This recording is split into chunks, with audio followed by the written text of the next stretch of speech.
저는 구 목사님이 그렇게 설교 잘하는지 몰랐습니다. 예. 저도 잊어버린 설교를 이렇게 찾아서 다시 회상하게 해주셔서 감사합니다. 이때가 아마 제 설교와 목회가 최절정에 이르렀을 때라고 생각이 돼요. 그리고 이 두 번째 설교는 우리 교인들 가슴에 굉장히 깊이 남아 있는 설교 중에 하나예요. 아주 저도 그때 감격을 지금까지도 희미하게 가지고 있고 교인들도 그때 감격을 가지고 살고 있습니다. 어쨌든 설교가는 하나님으로부터 위대한 선물을 받은 사람들이죠. 특권을 받은 사람이죠. 그래서 정말 최선을 다해서 하나님의 그 말씀을 전하는 그런 자들로 살아야겠다 하는 생각을 늘 하게 됩니다. 오늘 지금 이 방안에 많은 분들이 이렇게 참여하지 못했지만 이 방안이 상당히 뜨겁습니다. 근데 줌으로 참여한 우리 목사님들이 그런 마음의 감정을 느끼는지 모르겠어요. 그래서 한번 하이 한번 하시고 어젯밤 잘 주무셨는지 예, 오른손으로 예, 감사합니다. 예, 고맙습니다. 우리가 이제 오늘은 정리를 해 나가는 날인데 특별히 줌으로 참여하고 있는 우리 목사님들을 위해서 정리를 좀 하고 싶습니다. 내러티브가 뭐냐? 예, 내러티브는 우리가 말은 참 많이 하는데 내러티브가 오용되거나 오해되고 있는 면이 참 많다고 생각이 돼서 내러티브란 뭐냐를 좀 정리를 했으면 좋겠습니다. 이 내러티브라는 말은 내러티브 문학이라고도 말을 하거든요. 문학. 그래서 내러티브는 첫째로 문학입니다. 그러니까 우리가 소설이나 또는 수필을 읽는다면 그 내용이 얼마나 잘 짜여졌습니까? 문학이라는 건. 그렇기 때문에 이 내러티브로 기록된 성경은 우리가 열왕기를 공부하고 있습니다만은 그 편집자든지 저자가 자기의 최고의 지식과 문학적인 스킬을 동원해서 정리하고 기록한 책이 열왕기라고 봐야 되겠죠. 근데 우리가 해석을 하면서 그런 문학적인 면을 무시하고 성경을 해석한다면 그것은 잘못된 해석이라고 우리가 말할 수 있습니다. 두 번째 내러티브는 그 맥락에 의해서 성경을 해석해야 나갑니다. 예, 딱 잘라서 해석해 나갈 수가 없는 것이죠. 우리가 특별히 요한계시록에서 그런 일이 참 많이 벌어지잖아요. 666이 뭐냐? 내러티브 문학에서는 666이 뭐냐? 그렇게 묻는 건 그건 잘못된 질문이에요. 또 그걸 대답하겠다고 하는 사람이 그냥 자기 생각으로 대답했다면 그건 큰 과오를 범하는 것이죠. 그러니까 적어도 666이라는 것을 대답하려면 그 앞부분 적어도 13장 한 장만은 정확하게 읽어내야 마지막에 가서 666이 나오는 것이죠. 그게 이 내러티브 문학이라는 사실이죠. 맥락이 정확해야 하고 해석도 맥락에 의해서 해석이 되어질 때, 그러니까 누가 어떤 해석을 하거나 이야기를 했을 때 듣는 사람들이 그걸 듣고 수긍을 해줘야 되죠. 아, 그렇다. 정말 그렇구나. 근데 만약 듣는 사람들이 수긍을 하지 않는다면 그런 해석은 또는 그런 설교는 잘못된 설교고 해석이라고 하는 사실이죠. 그래서 내러티브 문학을 이야기할 때는 특별히 성경에서 이 내러티브를 이야기할 때는 내러티브는 사실과 진실에 근거한 문학이다 이런 이야기를 합니다. 사실. 이 내러티브는 사실과 진실에 근거를 두고 써진 글이고 책이기 때문에 만약에 내러티브 설교를 한다고 할 때 청중 중에 한 사람이라도 그건 사실과 맞지 않다고 말을 하거나 느꼈다면 그 설교 전체가 다 무효화돼 버리는 것이죠. 그만큼 이 내러티브는 사실에 근거한 거예요. 그러니까 허구는 이 내러티브에 인정될 수 없습니다. 이제 처음에 우리 내러티브를 공부하는 목사님들이 이건 상상을 하고 마음대로 그 글을 쓰면 되겠다고 생각한다면 큰 착각입니다. 전체 문맥에 맞지 않고 또 어떤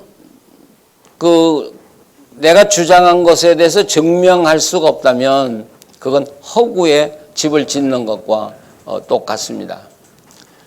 그렇기 때문에 무조건 상상이나 무조건 영적인 해석을 해서는 안 되죠. 내러티브 문학을 하면서 네 번째는 내러티브는 우화적인 해석이나 알레고리카를 용납하지 않습니다. 그러니까 이 내러티브 성경을 해석하는 곳에는 알레고리칼은 소위 우리가 우리나라에서 영해라고 하는 거죠.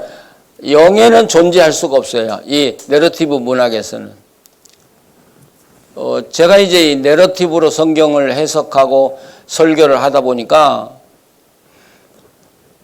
제일 눈에 띄는 게 우화적인 알레고리칼한 해석을 한 것이 너무나 눈에 거슬려요. 이건 문맥에도 거슬리고 또 사실에 근거했다는 데도 거슬리고 다 거슬리는 거죠. 성경을 파괴하는 게 결국 우화적인 해석이더라는 것이죠. 네 번째, 이 내러티브 문학은 소통이 전제가 됩니다. 소통. 그러니까 내가 아무리 내러티브적 설교를 잘했다고 할지라도 듣는 청중이 아니 뭔가 좀 아닌 것 같은데 그러면 그 설교는 실패한 것이죠. 내러티브 설교는 듣는 모든 사람들이 동의해 줘야 돼요. 그렇습니다. 맞습니다. 이렇게. 그럴 때 이 내러티브의 설교가 사는 거죠. 그래서 내러티브 성경 해석을 한다든지 또는 내러티브의 설교를 준비할 때 굉장히 섬세해야 되고 또 굉장한 노력이 필요해요. 쉽게 생각하면 여러분 큰일 납니다. 어떤 사람들은 그건 이야기로 설교하는 거야. 그래가지고 이야기를 그냥 갖다가 붙이면 되는 걸로 하는데 이 내러티브는 그런 이야기가 아니고 굉장히 섬세하고 깊은 진리를 캐내서 그것을 가지고 엮어진 설교이기 때문에 어떤 면에서는 차원이 좀 다른 설교라고 볼 수 있겠죠. 그래서 그런 섬세함과 자상함과 그 깊은 진리를 드러내기 위해서는 본문과 우리가 씨름하는 시간이 굉장히 많아야 된다. 그래서 우리가 보통 당신이 설교를 몇 시간 준비했냐 그런데 여기서 몇 시간이 문제가 아니고 얼마만큼 기간을 충분히 사용해서 그 말씀을 내 속에 녹여냈냐 하는 게 더 중요하죠. 그래서 그 말씀이 내 속에 녹여지면 질수록 그 설교는 진국이 되는 것이죠. 그래서 혹시라도 우리 처음 참석하는 목사님들이 이 내러티브에서 오해를 할까 봐서 제가 이 내러티브라는 것을 그 정의를 제가 내려봤습니다. 근데 역시 내러티브의 꽃은 프라시다. 갈등. 예. 성경은 다 갈등으로 돼 있어요. 전 그렇게 생각해요. 왜 성경은 갈등이냐면 4차원의 하나님의 세계를 3차원으로 옮겨 놓을 때 다 모순이야. 이해가 다 안 되는 거예요. 그렇기 때문에 우리는 그 4차원의 세계를 3차원으로 옮겨놨을 때 이해가 되지 않는 부분을 우리가 성경의 갈등 또 성경의 프라시라고 말을 하겠죠. 그것은 제가 앞에도 이야기했지만 성경의 문맥을 통해서 찾아가기도 해야지만 깊은 명상을 통해서도, 근데 명상했다고 해서 어떤 인사이트로 해결하는 게 아니라 명상을 통해서 그 깊은 샘 속에 흐르는 물을 찾아내고 끌어올리는 작업이 필요하다는 이야기죠. 그래서 이 프라스를 만들고 프라스를 정확하게 해석한다면 아주 정말 귀한 설교가 이루어지게 될 것입니다. 근데 그 프라스라고 이제 하는 것은 아까도 제가 이야기했지만 4차원의 진리가 3차원으로 표현될 때 모순이 생기는데, 그렇기 때문에 성경에서 하나님이 전하려고 하는 핵심적인 진리는 바로 그 프라스 속에 들어있다는 것이죠. 이런 노력을 여러분들이 해가면서 정말 좋은 설교가 이루어지고 설교자들이 되었으면 하는 마음으로 제가 말씀을 드립니다. 이제 오늘 정리를 우리가 해나가야 되는데요.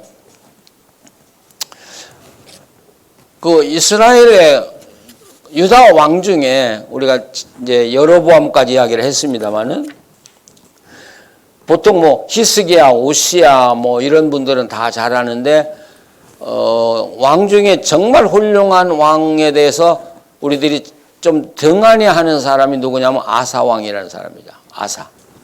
이 아사는 르호보암의 아들입니다. 그 르호보암의 아들인데 이 아사는 거의 요시야 임금이 했던 것과 동일한 수준에서 종교개혁을 했던 사람이죠.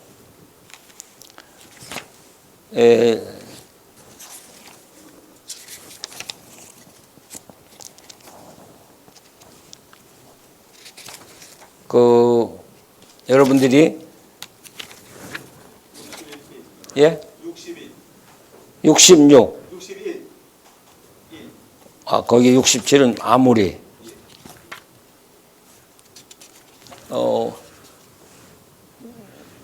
제가 오늘 아침에는 좀 눈이 나빠졌어요.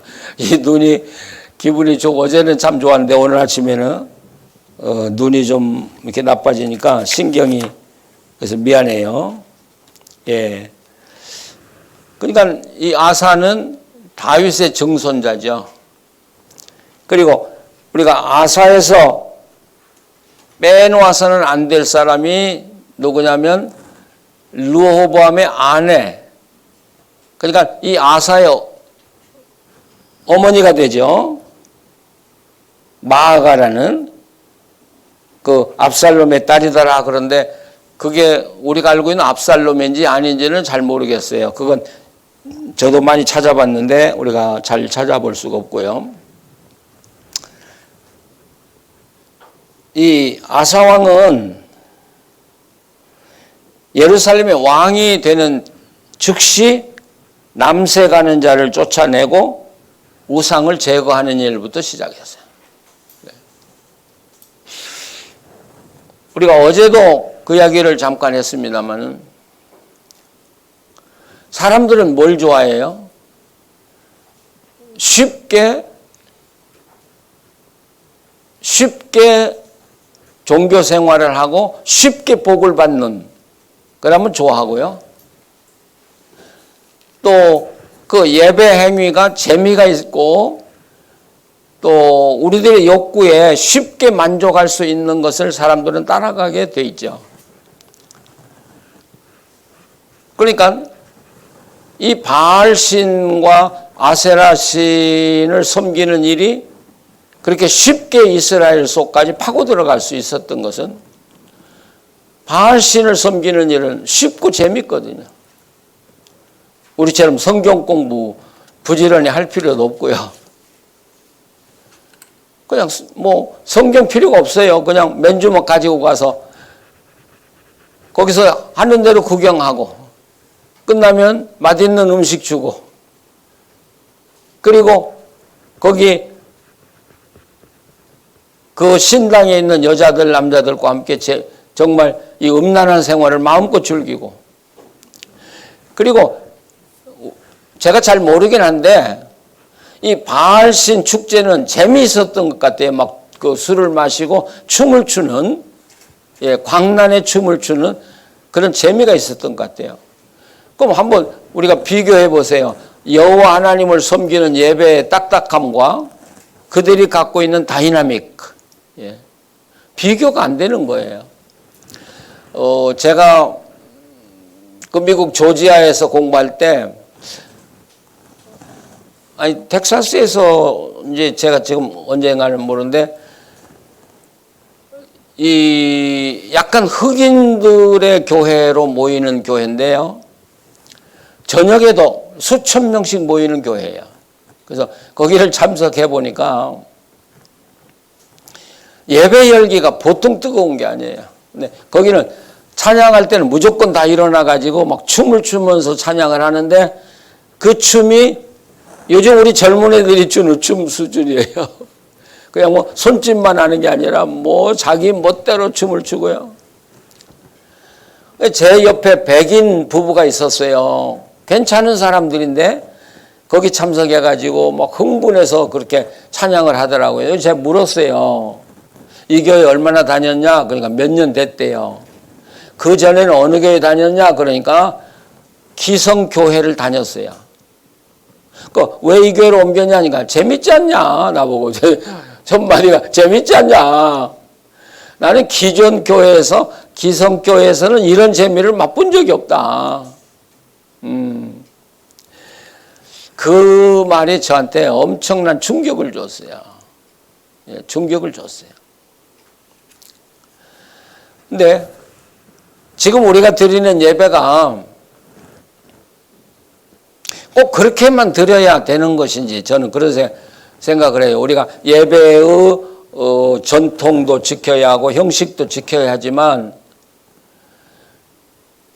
우선 우리들은 뭔가를 놓치고 있지 않느냐. 그렇다고 해서 뭐 저는 일어나서 춤추고 뭐 열광하라는 이야기는 아니에요. 그러나 우리 마음 자세는 그분들이 하는 마음을 우리는 갖고 예배를 드린다면 그냥 앉아서 찬양을 하고 우리가 기도하고 설교를 하고 듣는 그런 평범한 일이지만 그 속에 다이나믹이 일어날 수 있을 거라고 생각이 되는데 우리는 그런 형식도 잊어버렸고 또 그런 마음의 감격조차도 없는 예배를 오늘 드리고 있지 않는지.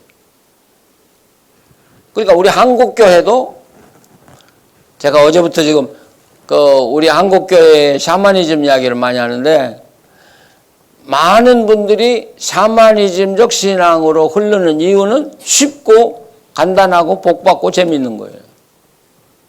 예, 우리보다 훨씬 더. 이런 면에서 우리 목회자들, 특별히 설교자들이 고민해야 되지 않을까. 고민해야 되지 않을까. 그래서 제가 우리 목사님들 몇 분들하고도 이렇게 사석에서 이야기했지만 이 코로나 19 팬데믹 시대에는 예배 형태도 좀 달라져야 된다. 예. 제가 객관적으로 이제 온라인으로 예배를 드리면서 느끼는 거예요. 재미가 없다. 제가 목사인데 기존 교회가 드리는 예배가 재미가 없다. 그런데 우리 목사님들이 한번 생각을 해보세요. 지금 교인들이 없어요. 상황이 바뀌어졌어요. 그런데도 예배 형태는 교인들이 다 모여서 드리는 예배에 초점이 돼 있어요. 근데 우리가 알다시피 지금 이 코로나 시대의 예배는 참석한 사람보다 비대면으로 참여한 숫자가 10배도 많아요. 10배 아니 50배도 더 많아요. 근데 우리 목사님들의 관심은 거기 몇십 명 모여있는 교인들, 옛날의 생각으로 그 예배를 그대로 드리고 있는 거예요. 예배가 변화가 없어요, 지금 우리가. 그럼 우리는 밖에 있는 아웃사이더라고 하면 좀 이상합니다만 밖에서 오프라인으로 예배 드리는 사람들을 놓치고 있다고 생각해요. 놓치고 있다고 생각해요. 그래서 저는 우리가 지금 내러티브 설교의 이야기를 하는데 정말 이 시대야말로 내러티브가 살아야 된다. 전 그렇게 강조하고 싶어요. 이 시대의 내러티브가 살아야 된다. 그래서 만약에 제가 지금 목회를 한다면 가장 중요한 것은 우리 설교단이 높거나 청중하고 멀어지면 안 된다. 예. 그러니까 우리 목사님들이 자기가 지금 예배 드리는 그 장면을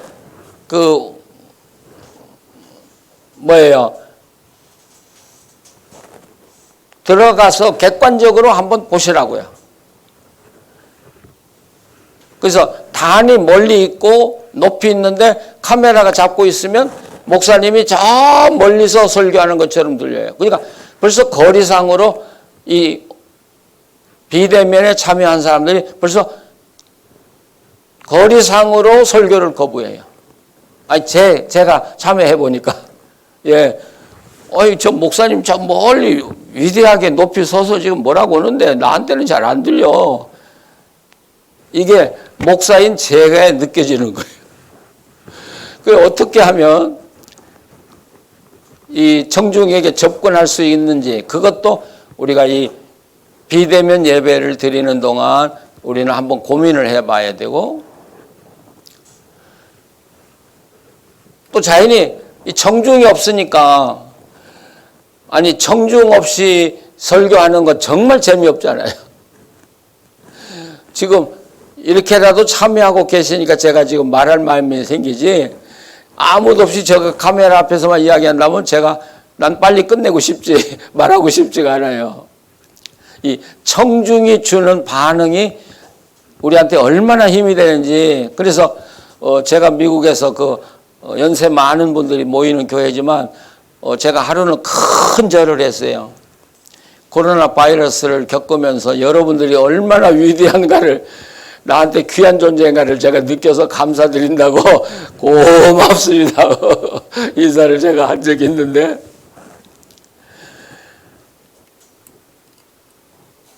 근데 자연히 사람이 없고 설교할 마음도 안 나고 그러니까 설교가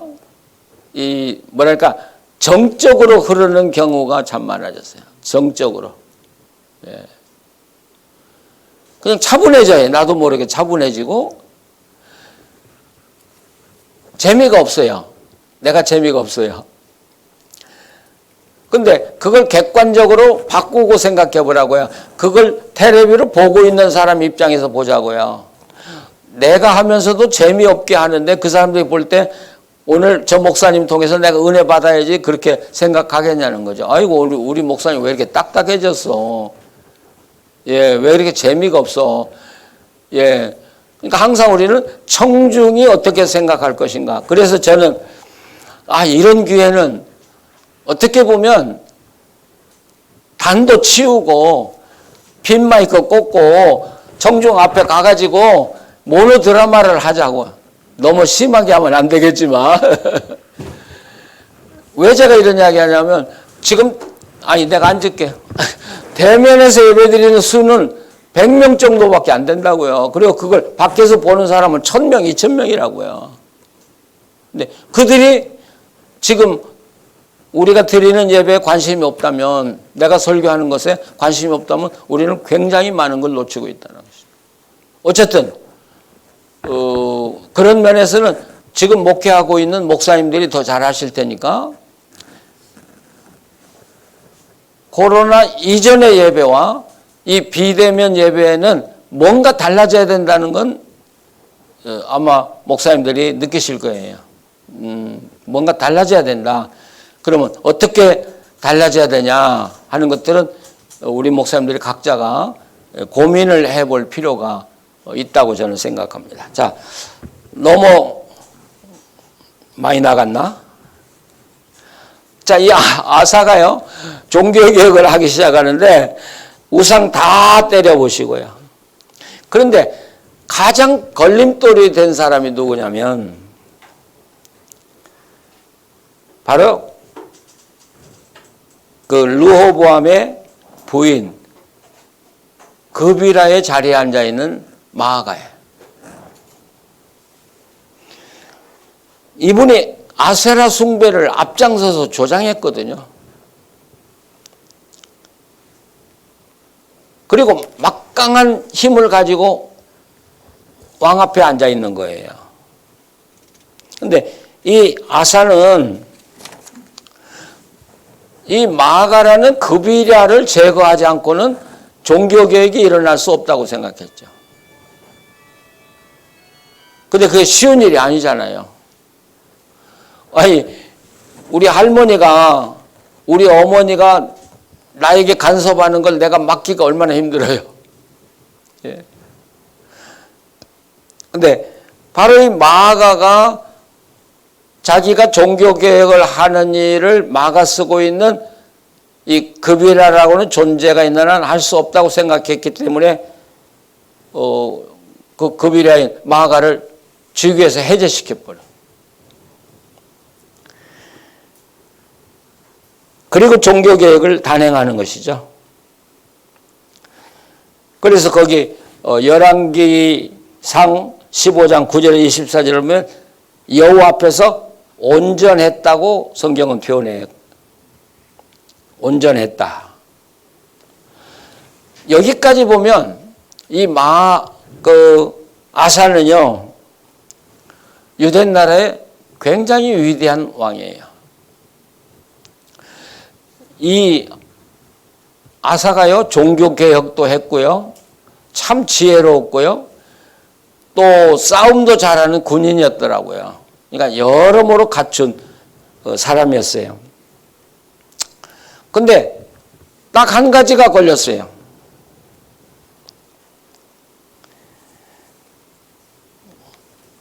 그러니까 이 르호보암과 여로보암 사이에 계속 전쟁이 오고 갔는데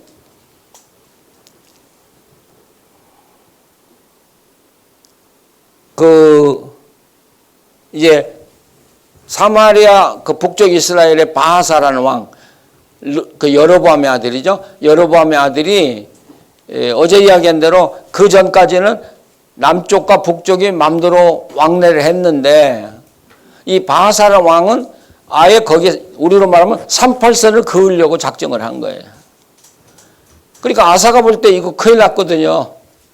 만약에 이 38선이 그어진다면 이건 영원히 두 나라가 이제 분열이 되니까 거기에 개입을 해요. 아사가 이걸 38선을 긋지 못하도록 개입을 해요. 근데 이걸 알고 그 다메섹 왕인 베나단이 군대를 보내요. 아니 내가 잘못했나? 북쪽이 이제 쳐들어오죠. 아사를.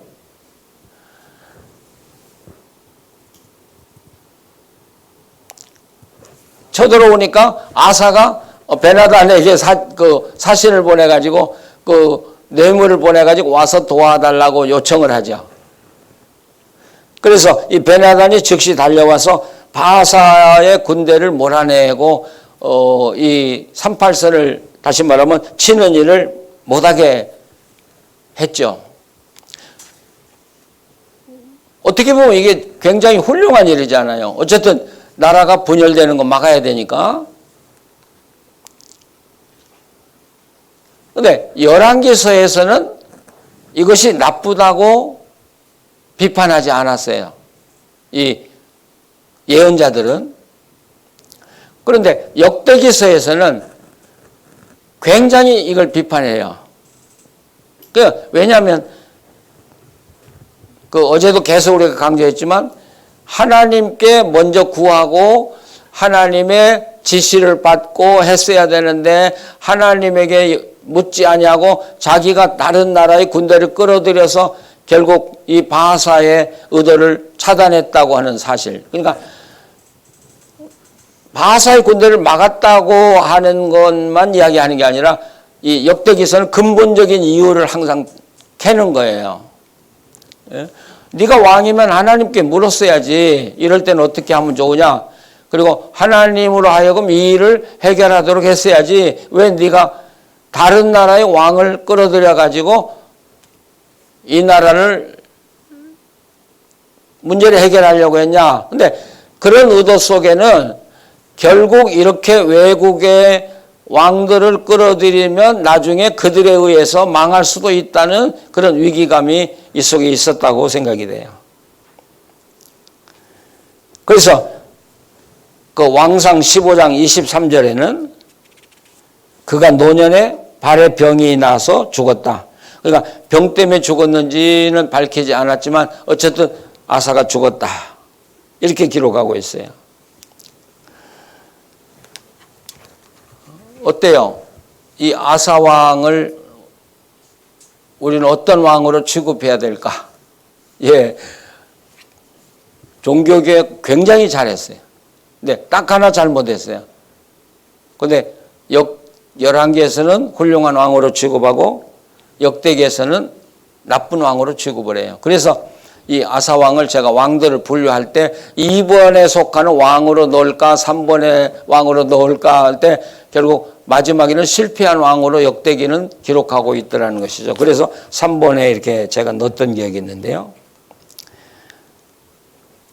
그 65페이지에 아사와 이스라엘 왕 바하사 사이 끊임없이 전쟁이 있었다. 아사는 명군이었다. 정치도 잘할 뿐 아니라 전쟁에도 뛰어난 군인이었다는 말을 제가 거기 썼습니다.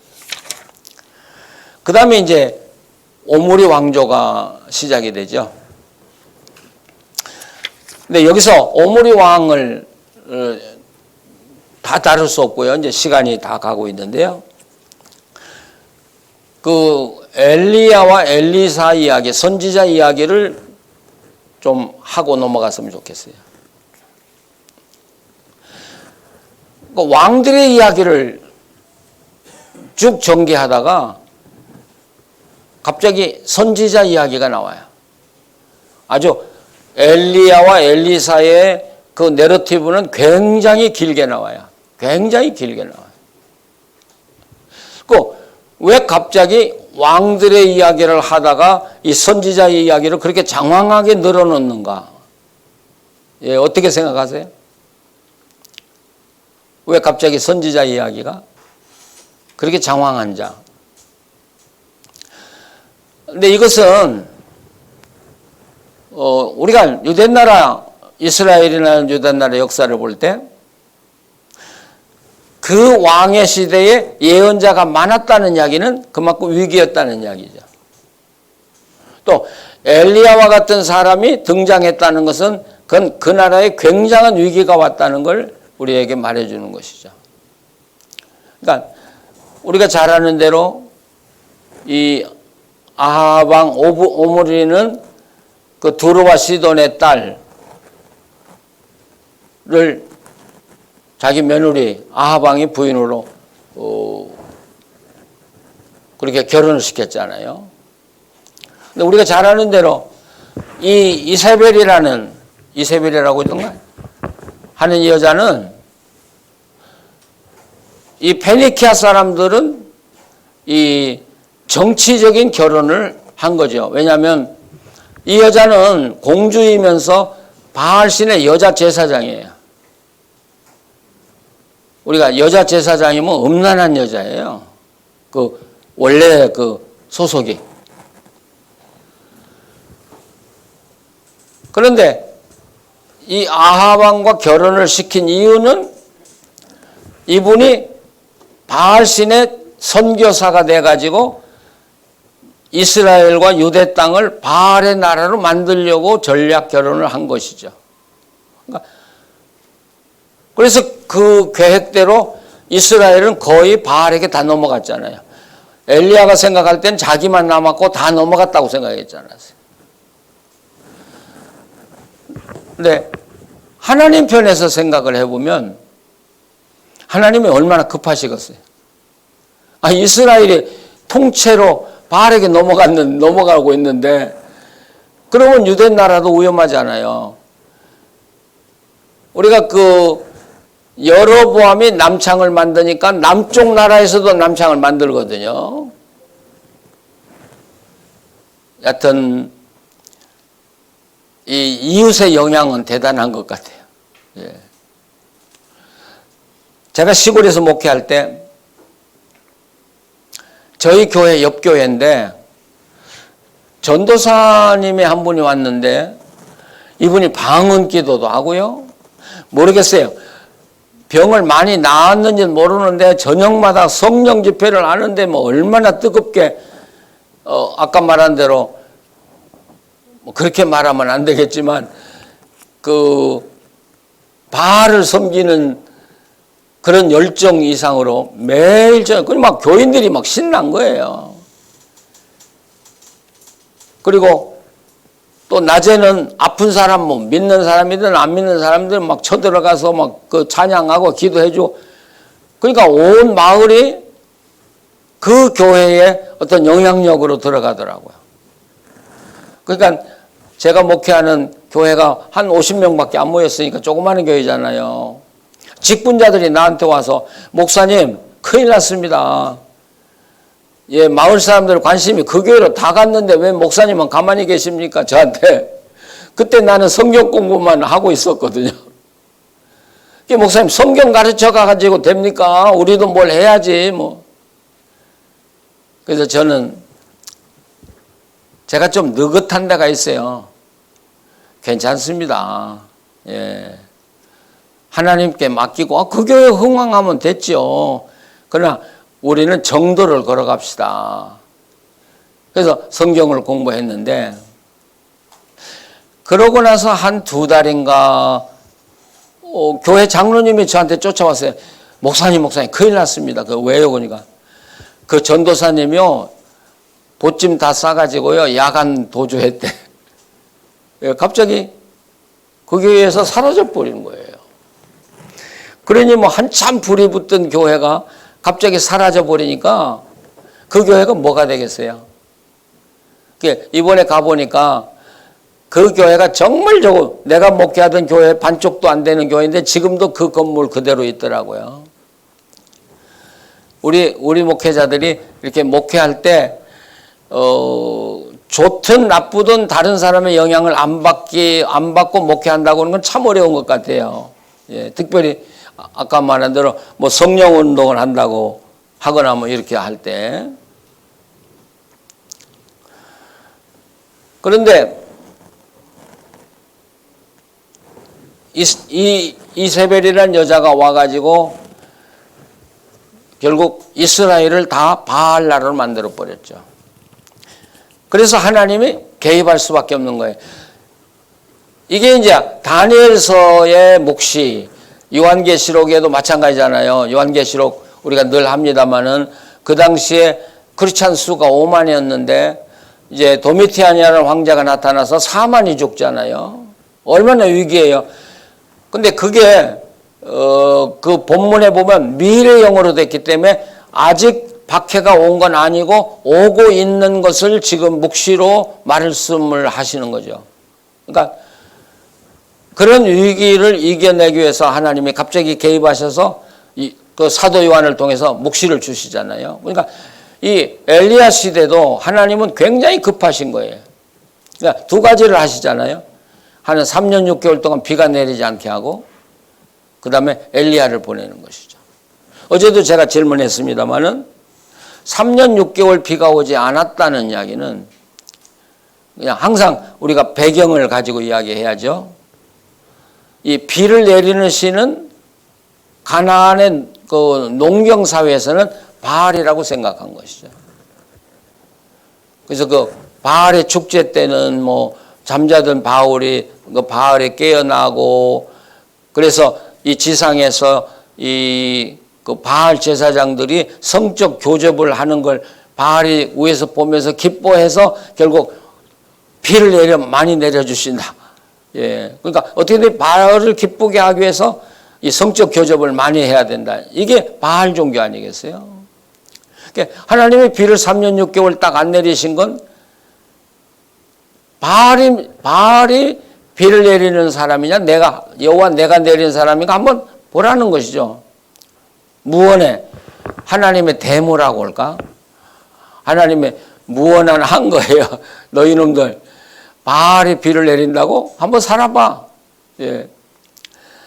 그래서 오면서도 우리 구복조 목사님하고 이야기를 했습니다마는 그 설교가들의 고민, 예언자들의 고민이 뭐냐? 그가 예언을 할 때 그 고난에 예언자도 함께 동참해야 된다는 사실.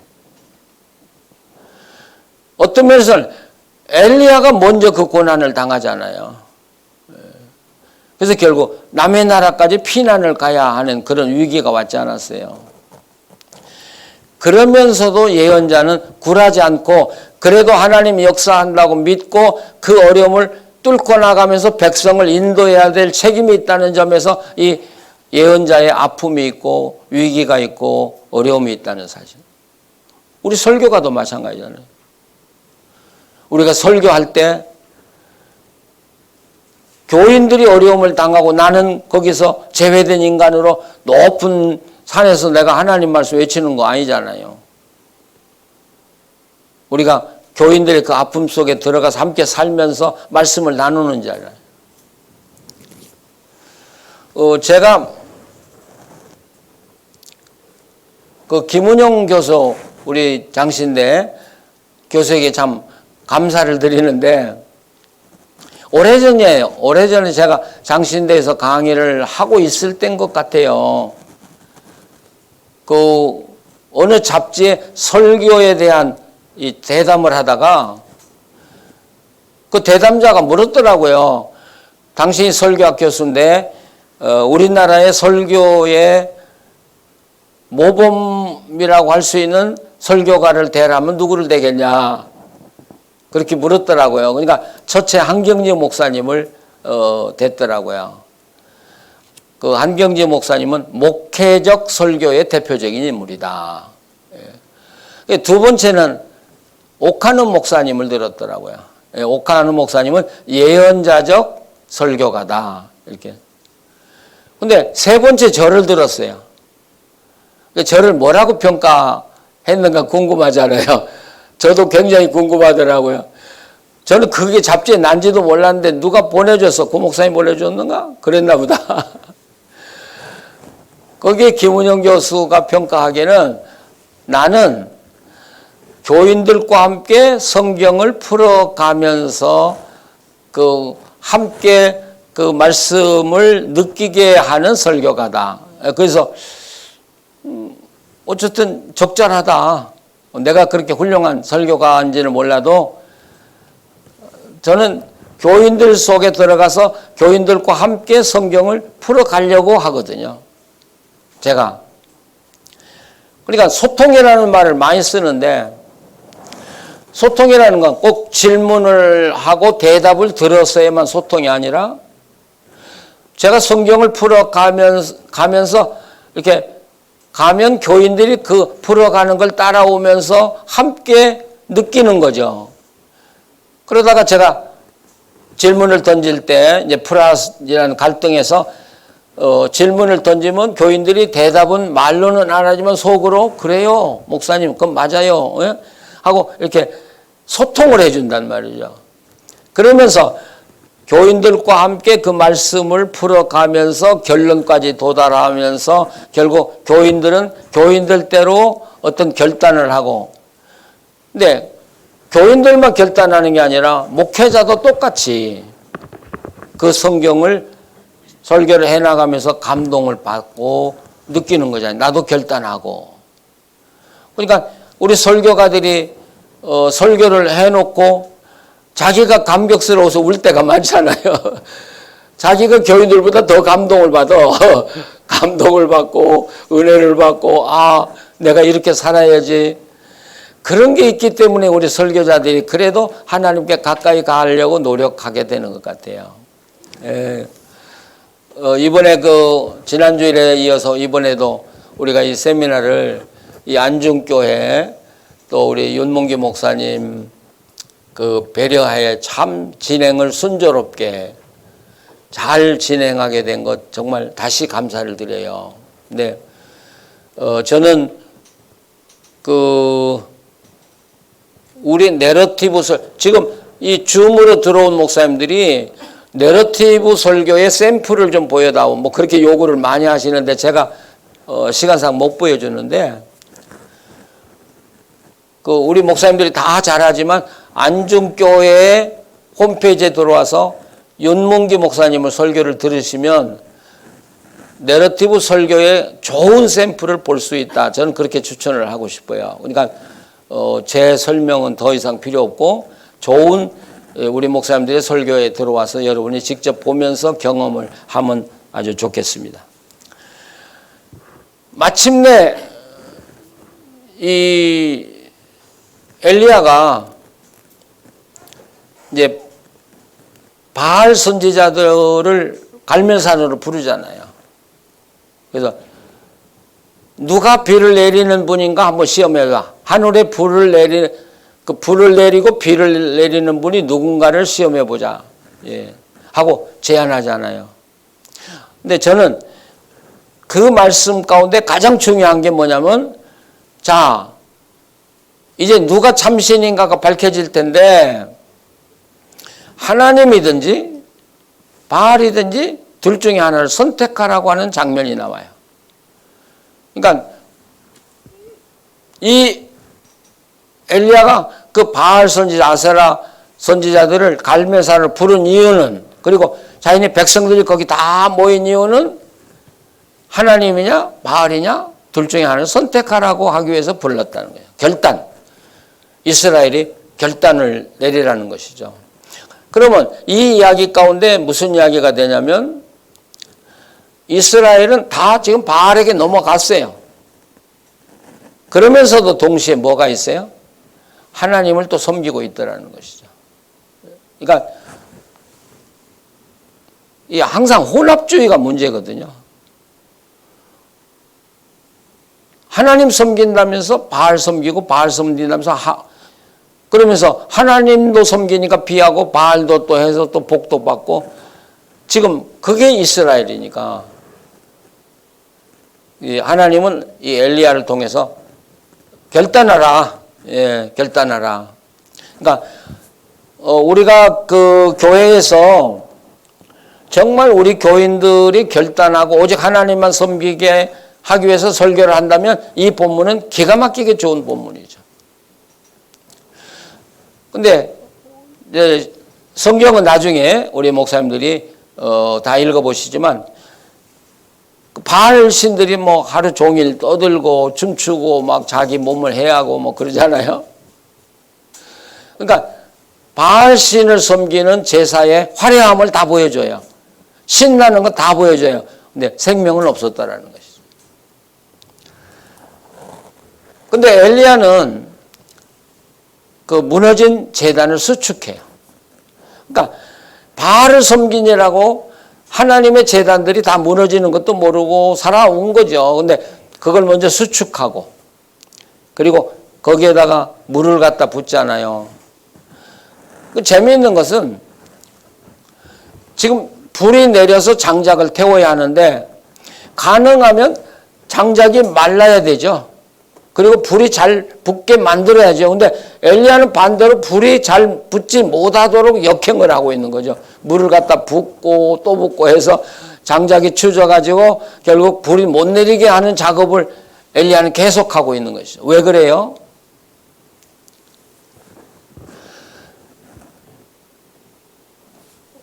엘리야는 누가 하나님인가를 분명히 보여주기를 원하는 것이죠. 그렇다면 여러분 하나님은요 마른 장작에 불이 붙도록 하는 거나 주준 장작에 불을 붙게 하는 거나 아무 관계가 없어요. 하나님이 제가 말을 잘 못하는 것 같다. 그렇잖아요. 마른 장작이 하나님의 불을 잘 붙게 하고 주준 장작은 못 붙게 하는, 아니, 하나님이 하시는 일은 인간의 어떤 정도의 차이 정도는 문제가 아니라는 거죠. 그러니까 가능한 한 불이 붙지 못하는 상태로 만들고 거기에 불이 붙었을 때 하나님이 그만큼 더 빛나는 것이죠. 근데 여기에서 빛나는 게 누구냐면 엘리야의 믿음이죠. 근데 우리가 믿음이라고 이야기하는데 저는 믿음과 확신을 분리하고 싶어요. 제가 설교 때 그런 말 많이 하는데 믿음은 있는데 확신이 신뢰가 없어. 하나님을 신뢰하지 않아. 예. 그러니까 믿습니다. 그런데 돌아가서는 하나님을 신뢰하지 않아요. 인간 수단 방법까지 다 하려고 그러면 하나님 믿음이 어디가 있는 거예요. 근데 엘리야가 보여준 건 신앙과 신뢰가 하나였다는 거죠. 하나님에 대해서. 얼마나 확신이 있었으면. 그런데 이제 우리가 목회하다 보면 참 위기를 만날 때가 많잖아요. 근데 기도에 기한이 없다면 기도 못할 사람이 없어요. 근데 기도가 한 달 이내에 응답이 돼야 된다든지 2주 후에 응답이 반드시 이루어져야 되는데 그때 기도할 때 여러분 그런 기도 해보셨어요? 2주 남겨놓고 이거 2주 안에 꼭 일어나야 되는데 하나님께 내가 기도한다고 할 때 그때 정말 온전히 내가 하나님만 의지하고 기도할 수 있는 거예요.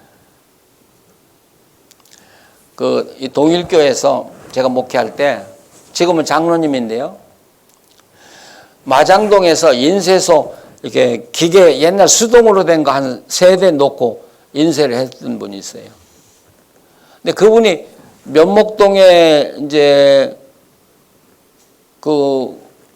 극장이 폐쇄가 되니까 극장을 사가지고 거기에다가 새로운 인쇄기를 들여놔가지고 엄청난 큰 인쇄소를 차렸죠. 근데 기계를 독일에서 다 들여왔는데 제가 지금 오래된 이야기라서 정확하게 기억은 못합니다만은 16억을 들여가지고 기계를 들여왔는데 자기가 지불한 돈은 7억이고 나머지는 다시 이제 지불을 해야 되는 자기가 돈이 없는 거예요. 근데 친구가 그 돈을 주기로 약속을 했었대요. 근데 이제 오늘 저녁 5시까지 지불을 해야 되는데 친구에게 전화를 한 거예요. 자, 오늘 약속한 돈을 좀 달라. 오늘 5시까지 은행에 넣어야 된다. 그러니까 못 준다고 그러더라는 거예요. 여러분, 얼마나 당황했겠습니까? 그때 5억이면 지금 50억은 말도 안 돼요. 어마어마한 돈이거든요. 땀을 뻘뻘 흘리면서 이 친구 찾아가고 저 친구 찾아가니까 한 3시쯤, 오후 3시쯤 돼버리는 거예요. 뭐 공장 다 망한 거죠, 뭐. 근데 그때 이분이 제가 한 말이 딱 생각이 났다는 거예요. 오직 하나님만 의지해라. 그래서 땀을 뻘뻘 흘리면서 돌아다니다가 자기 사무실에 와서 자기가 엎드려 하나님께 기도해. 하나님, 제가 지금까지 사람 의지했는데 잘못했습니다. 하나님, 3시간밖에 안 남았는데 돈이 뭐 9억 하여튼 게 필요합니다 하고 기도하는데 하나님이 생판 모르는 사람 이름을 대면서 그 사람에게 전화를 하라 그러더라고요. 그래서 거기서 전화를 돌려서 내가 지금 돈이 얼마가 필요하다 그러니까 내가 도와줄게. 그래서 가서 그 돈 수표를 받아가지고 은행에다 집어넣으니까 5시 시계가 땡 치더라는 거죠. 예. 지금도 그분이 그런 이야기를 해요. 예. 야, 그런데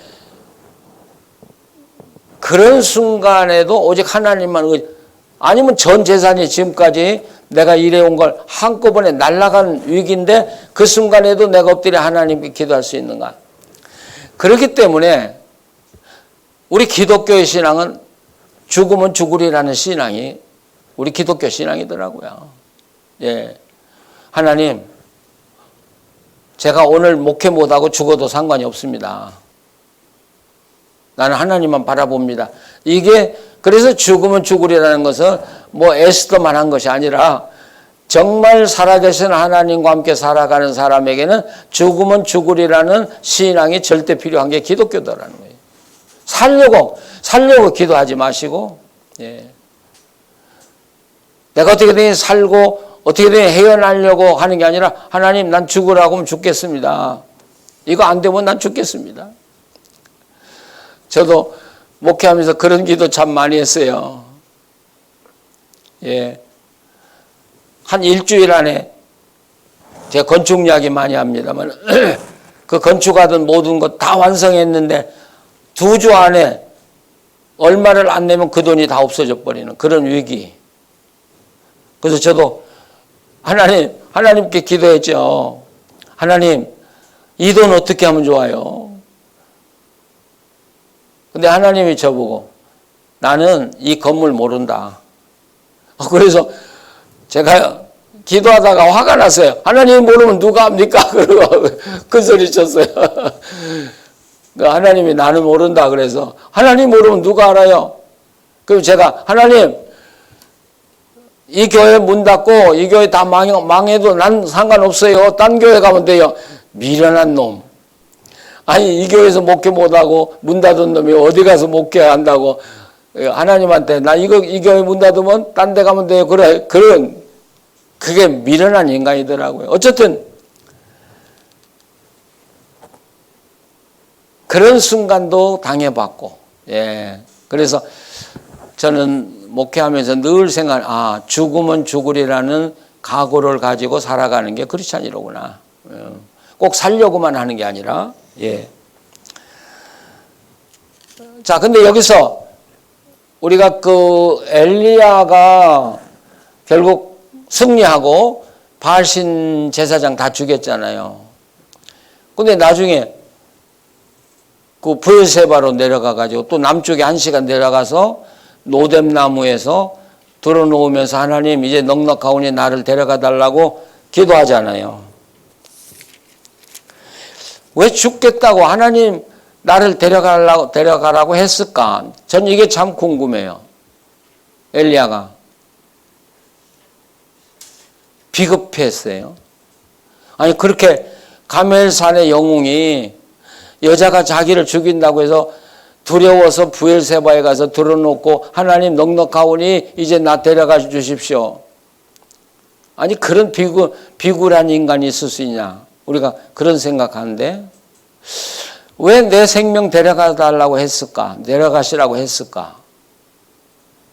근데 저는 관심을 갖는 대목이 이 대목이에요. 거기 열왕기상 19장 10절 보면 그가 대답하되 내가 만군의 하나님 여호와께 열심히 유별하오니 이는 이스라엘 자손이 주의 언약을 버리고 주의 제단을 칼로 헐며 주의 선지자들을 죽였사오며 오직 나만 남았거늘 그들이 내 생명을 찾아 빼앗으려 하나이다. 오직 나만 남았거늘 그들이 내 생명을 찾아 빼앗으려 하나이다.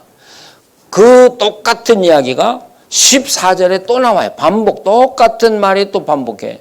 근데 이 말을 한번 우리가 깊이 다 죽었고 나만 남았는데 내 생명을 빼앗으려고 하니까 하나님이 내 생명을 데려가 주십시오. 이것 놓고 제가 묵상을 참 많이 했어요. 엘리야는 비겁한 자인가? 근데 여기서 제가 느낀 건 뭐냐면 하나님의 사람은 이 북쪽 이스라엘 땅에 나만 남았다. 자, 나만 남았는데 나만 남은 나를 이세벨이 죽이려고 한다. 그러니까 하나님이 데려가 주시라는 거죠. 그럼 엘리야의 의도가 어디 있어요? 비겁한가요? 전 여기서 깨달은 게 하나님 나만 남았는데 마지막 하나님의 사람의 생명을 바알의 제사장인 이세벨의 손에 죽고 싶지 않습니다. 그러니까 마지막 생명은 하나님이 거둬가십시오. 예.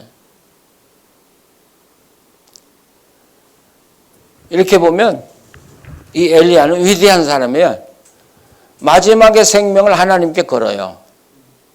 예. 마지막 생명을 하나님께 걸고 마지막 생명 이 불이 꺼져 가는데 이거 하나님의 손에 내가 죽고 싶지 이세벨에게 죽고 싶지 않습니다. 그러니까 죽고 싶지 않아서 비굴해서 그런 게 아니라 그는 더러운 칼에 자기가 죽고 싶지 않다 이거예요. 마지막 하나님의 사람이. 예. 그러니까 하나님이 개입하시잖아요.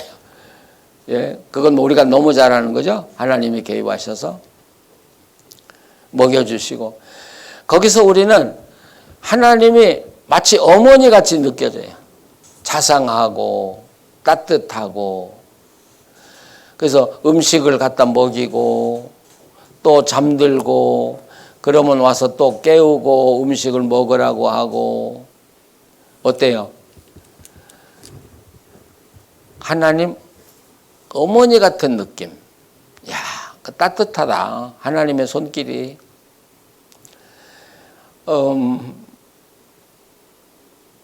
그럴 때 이 엘리야가 얼마나 따뜻함을 느꼈을까? 예, 얼마나 힘을 얻었을까? 하나님은 너 일어나서 하나님의 산에 가라. 결국 거기서도 문제의 핵심이 어디냐면 문제의 해결은 하나님에게 있는 거예요. 네가 하나님을 만나라. 그래서 엘리야는 혁명 투사 같죠. 예, 나라를 건지기 위해서 자기 목숨을 내걸고 마치 다윗이 칼도 없이 골리앗하고 싸움하기 위해서 나가던 장면하고 이 엘리야가 혼자서 그 수백 명의 바알 제사장을 상대로 하고 또 왕과 왕후 그 이스라엘을 지배하는 모든 바알의 힘과 싸우기 위해서 혼자 나가는 위대함. 야, 이건 아무나 할 수 없잖아요. 저는 생각해 봐요. 전 죽었다 깨나도 엘리야는 못 돼. 아니 뭐 비교해서도 안 되지만 근데 이런 일을 한 사람은 좀 덩치가 커야 되겠더라고요. 예, 근데 엘리야가 덩치가 컸는지는 잘 모르겠지만은 야, 그런 사람도 필요해요. 하나님은 그런 사람도 필요하고.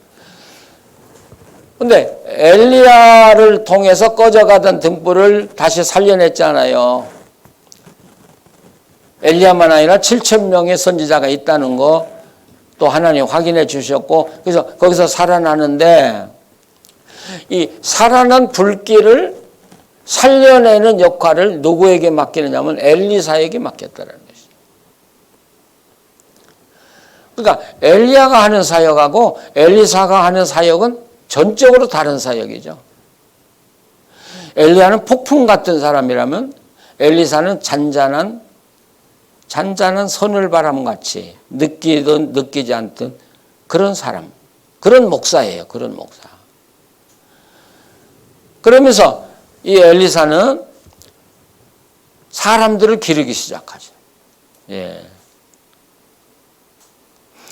그러니까 어쩌면 그 격변의 시기에 엘리야를 통해서 역사하시고 그 뒷마무리를 해가면서 이스라엘의 하나님의 나라를 살려나가는 일을 엘리사에게 맡겨서 했다는 이야기는 너무 절묘하다고 생각해요.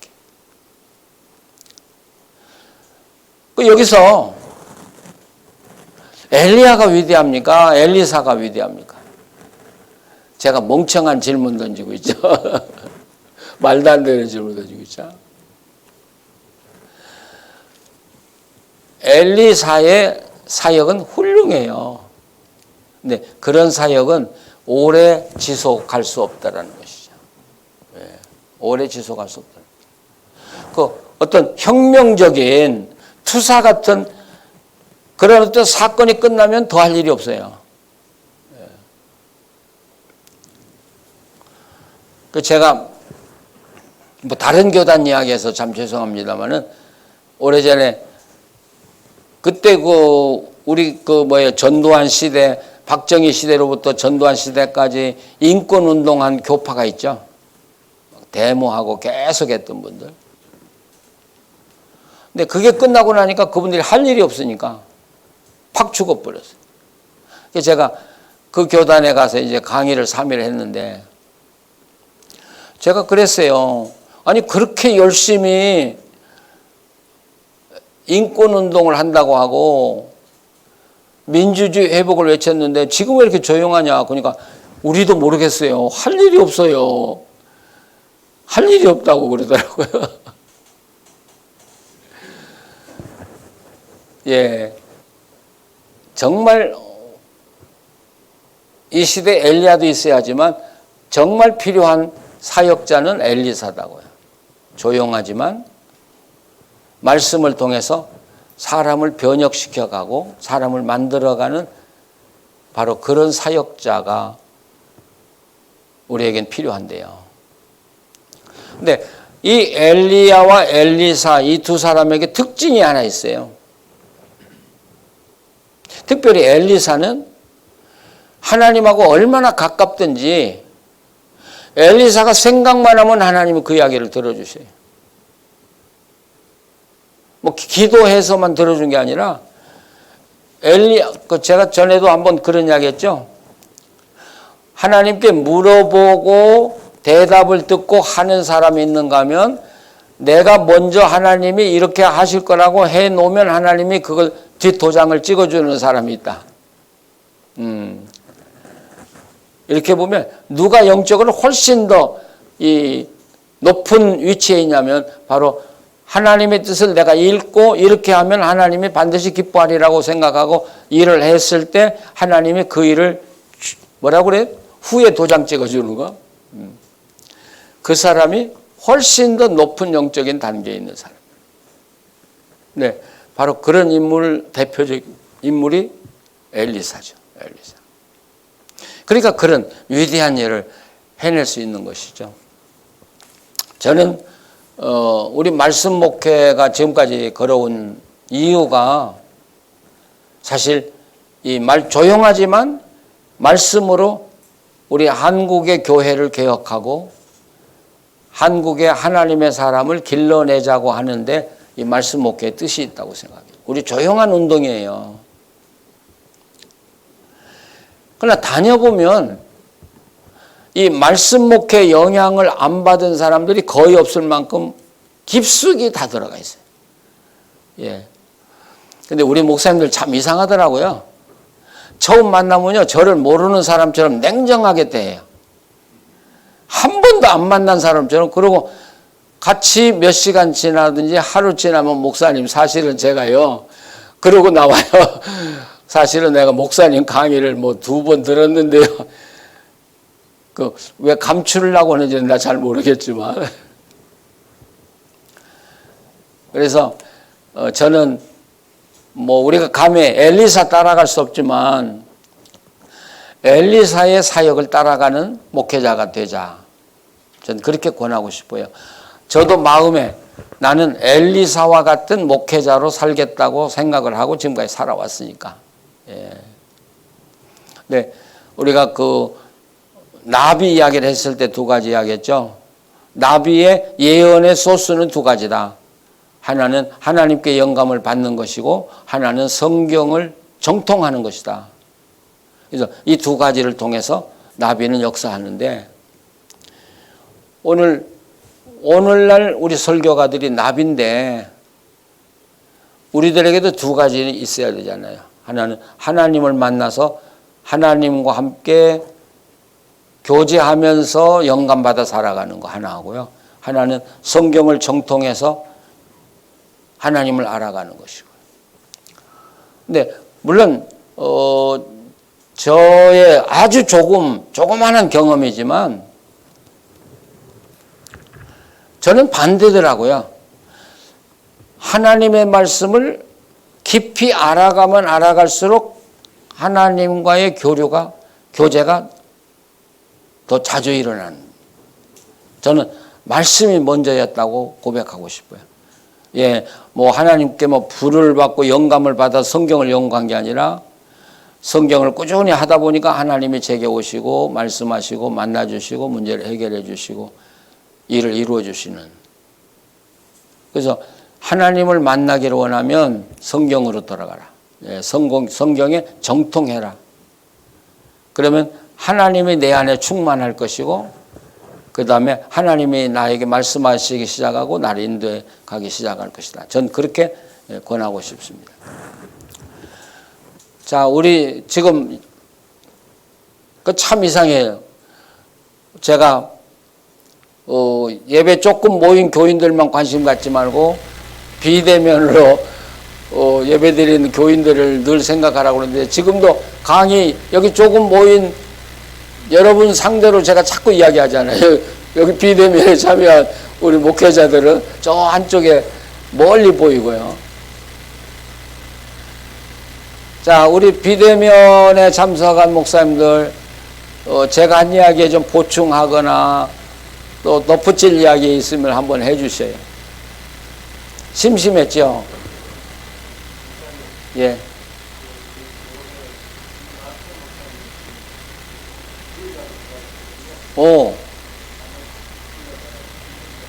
어디 계셔?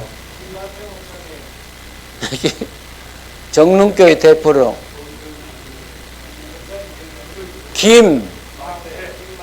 아태 목사님, 정릉교회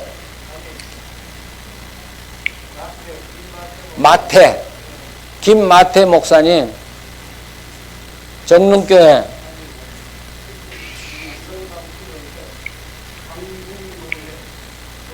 강북로의 김마태 목사님. 예. 텔레비전 켜놓고 어디가 잠자나 보다. 아닙니다. 여기 있습니다. 그랬어요? 어때요? 엘리사와 엘리야의 이야기 들으면서 무슨 생각을 하셨어요? 저는 감히 제 자신이 엘리야는 아니고 엘리사가 아닌가 그런 쪽으로 공부하고 지금까지 못했다고 얘기했는데 제 생각이 뛰지 않을까. 네, 생각이 들리지 않았다. 네. 저라는 동지를 얻었군요. 예. 강병철 목사님, 이번에 네, 목사님 안녕하세요. 예, 간 한쪽하고 쓸개 잃어버리셨는데 그런 경험을 통해서 뭘 느끼셨어요? 그저 글쎄요. 그 많은 하나님도 좀 많이 생각을 했고요, 은혜를. 예. 하게 된 거는 내가 특별한 일을 한다고 생각한 것보다는 그저 하나님 은혜가 너무 크고 감사해서. 예. 그리고 이런저런 시작하기 전에 많이 들었는데 하나님이 시작하신 거라고 하는 그 확신이 생겼고 또 하나님을 신뢰하게 되니까 두려움이나 걱정이 별로 없더라고요. 예. 우리가 아시는 분도 계시고 모르는 분도 계시지만 강경철 목사님이 교인에게 자기 간 하나를 기증하셨어요. 아무 이유 조건도 없이. 예, 이거 참 쉽지 않는 일인데 근데 엄청난 일을 해놓고도 내가 강 목사님을 보면서 느끼는 건 담담해요. 우리 같으면 막 감격이 있고 말이죠. 엄청난 뭐가 있을 것 같네. 담담하니 아무 일이 없은 것처럼. 그래서 내가 좀 수상해. 간을 준 것인가 안 준 것인가. 제 정신이 아니었기 때문에 그래요. 네, 맞아요. 내 정신이 아니니까 줬지. 네, 그게 하나님을 내가 죽으면 살리라 하는 그런 각오였으리라고 생각이 됩니다. 또 뭐 하실 말씀? 자, 이제 죄송해요. 이걸로 강의를 마치려고 하니까 제가 못한 강의를 여러분들이 질문을 통해서 보충을 해 주시면 좋겠어요. 질문해 주시면 내가 그걸 이야기함으로써 강의 못한 부분을 보충하고 끝내려고 그러니까 뭘 듣고 싶었는데 이번에 그거 못 듣고 간다. 뭐 그런 거 있으면 이야기해 주시면 좋겠고요.